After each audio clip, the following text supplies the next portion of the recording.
Welcome friends, it's G-Seth from Butterfly Garden Preschool.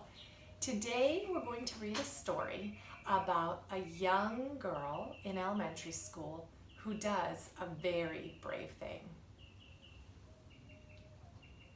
Our story is called The Youngest Marcher, and it's a story about a little girl named Audrey Faye Hendricks.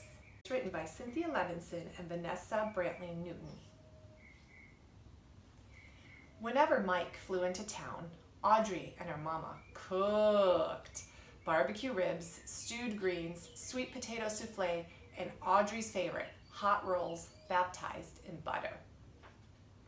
Other folks knew Mike as Martin or Dr. King. The Hendrickses used his nickname. They did the same with other ministers too, like Fred Shuttlesworth and Jim Bevel. After Mike blessed the feast, Mama expected Audrey to keep still during supper. But when the grown-ups talked about wiping out the segregation laws that kept black and white people apart in Birmingham, she just had to speak up. Audrey intended to go places and do things like anybody else. I want to eat my ice cream inside Newberry's. I want to sit downstairs at the Alabama. I don't want hand-me-down school books. But stools at the counter, plush movie seats, books so fresh they'd crackle when you open them, those were for white children. Hush, hissed Mama. 9-year-old children should not speak in front of company, especially ministers like Mike, Fred, and Jim, who are bringing dreams of justice. Audrey knew all about segregation. She knew to pay the driver at the front of the bus, then step off and walk around the back door. Drink from the fountain with a dirty bowl and warm water. Use the freight elevator at department stores downtown. Front row seats, cool water, elevators with white-gloved operators. Laws said those were for white folks. Every Monday night, Audrey and her mama and daddy and her aunts, uncles, and cousins joined neighbors and friends at Fred's church for worship, fellowship, and testimony. She sang and swayed along with the movement choir, her voice spirited and spiritual. Black and white together, we shall overcome. For once, she didn't have to keep still. Then came testimonies. White store owners won't hire me. Ku Kluxers chased me. Policemen called me names. The hateful stories made Audrey squirm.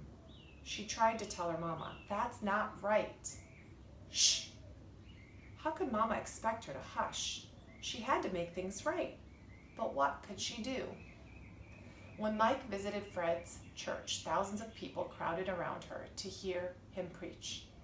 In a voice as taut as steel cables, as smooth as glass, he intoned, segregation is morally wrong and sinful. That's true. Fired up, Audrey sat taller. An unjust law is no law at all, he proclaimed. Audrey had listened to Mike explain his plan at her supper table and knew what he meant. If a law is unjust, disobey it. Sit down inside Newberry's. Picket those white stores. March to protest those unfair laws. Why, even marching was against the law. Then get arrested. Fill the jails, Mike exclaimed. Fill Birmingham's jails so full that policemen can't squeeze in one more person. Pack cells so tight that police will have to quit arresting people for demanding their rights. Audrey just knew Mike's plan would work. She twisted in her pew to see which grown-ups would walk down the aisle, volunteer for jail. But they mostly stayed put, eyes staring at their feet, hands on their knees. Feet, hands, and knees didn't move.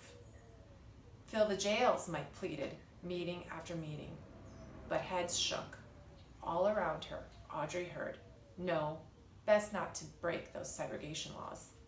Boss man will fire me. Landlord will evict me. Policemen will beat me. If nobody protested, Mike's plan would fail. Police could keep arresting anyone, anytime, for anything, forever. Audrey would never be able to go places and do things like everybody else.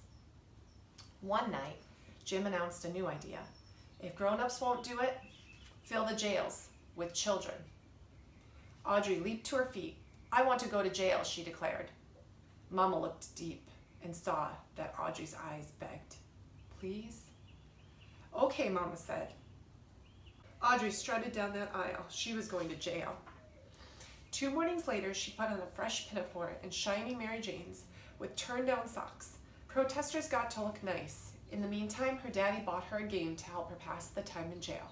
Her mama and daddy took her by Center Street Elementary to tell her teacher she'd be absent, maybe for a whole week. Miss Wills wrapped her arm around her. Audrey knew she was proud of her. She said goodbye to her grandparents. "You'll be fine," her grandmother said.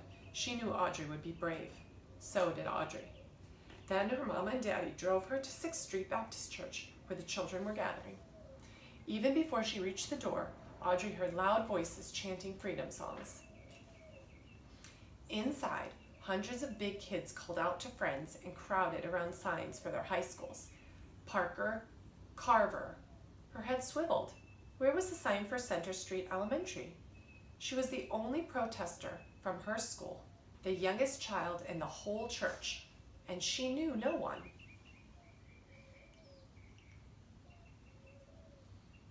But when Jim lined her up with the others, 2 by 2, and the doors swung open, Audrey straightened up.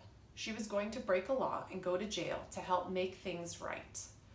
Clutching a protest sign in one hand and her game in the other, Audrey marched out the door. She stomped and sang, "Ain't gonna let nobody turn me round, turn me round, turn me round." Half a block from the church, a white policeman stopped Audrey. He pointed toward a police van. Sentence, 1 week in juvenile hall. A matron locked Audrey into a day room with 24 other girls, all older, all bigger, all strangers. Audrey sat down alone and slipped the cover off her game. "I told you to sit down," the matron yelled. Audrey jumped. She didn't remember standing up. The matron dragged her to a dark, empty room. "When I tell you something, you do it," she commanded, "or I'll leave you here."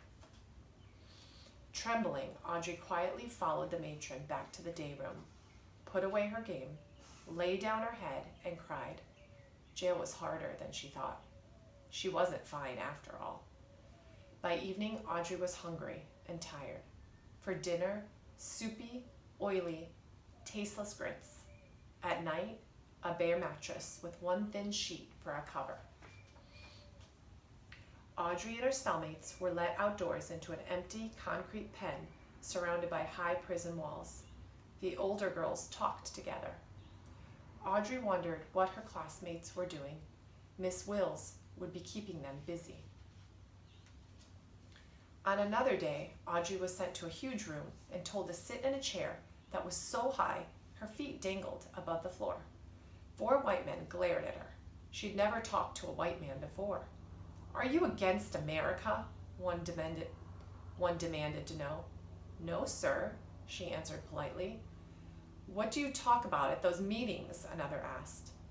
"Our freedom." "Why did you march?" "To go places and do things like everybody else." What was wrong with that? Every mealtime, Audrey stared at greasy grits. She could barely spoon them into her mouth, let alone swallow them. Every night, the cot's wire springs jabbed. Every morning, she had nothing to do but sit alone with her game. In the afternoons, though, more kids crowded into the day room. Some days, many of them arrived sopping wet. A girl explained that firemen aimed powerful hoses at the children. Surging water spun them off their feet and down the street. They got up and kept marching anyway, until they too were sent to jail. By Audrey's 5th day in detention, the police couldn't squeeze in one more person. They filled up all the rooms. Audrey practically jumped up and down. She was so proud. Watching television in the day room, she saw black people stroll straight into stores and restaurants, like they belonged there. No one else could be sent to jail. Everything had changed. After 7 days, Audrey went home. Her mama and daddy wrapped their arms tight around her, washed the jail off her, and for dinner, hot rolls baptized in butter. 2 months later, the city of Birmingham wiped segregation laws clean off the books. Audrey licked her spoon clean at Newberry's counter, like everybody else.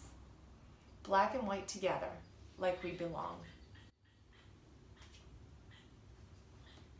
And that's the end of our story. Wow. She was so brave.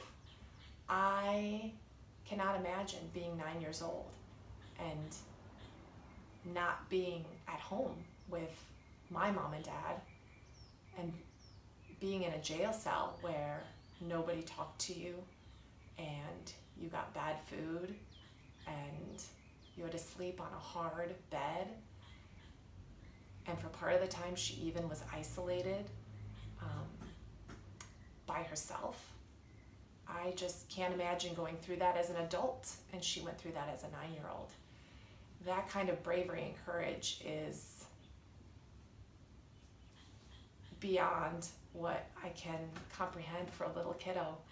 And yet, her act of bravery and all of the other kids, they were older than her, but they too all marched and went to jail in order to change laws that were not fair. What can you do? What can you do every day to help make sure that people are treated fairly and with kindness and respect? Well, each day when you go to school, you can be friends with others. You can help them if they need help. You can stand up for them if you see a friend that's being made fun of because of their skin color, because of the way they speak, maybe because they learn differently or walk differently. You can get to know that person and you can be their friend so that they're not alone. It's those everyday things that you do and the way you treat other people, both young, as we say at school, both big and small. It's those things that help our world and our neighborhoods and our communities to be better. So get to know friends. Get to know some friends that maybe you aren't familiar with. Maybe you always hang out with your little group of friends. Maybe walk over and get to know someone new tomorrow. Join us again for Story Time, where we'll read more stories. Thanks for watching.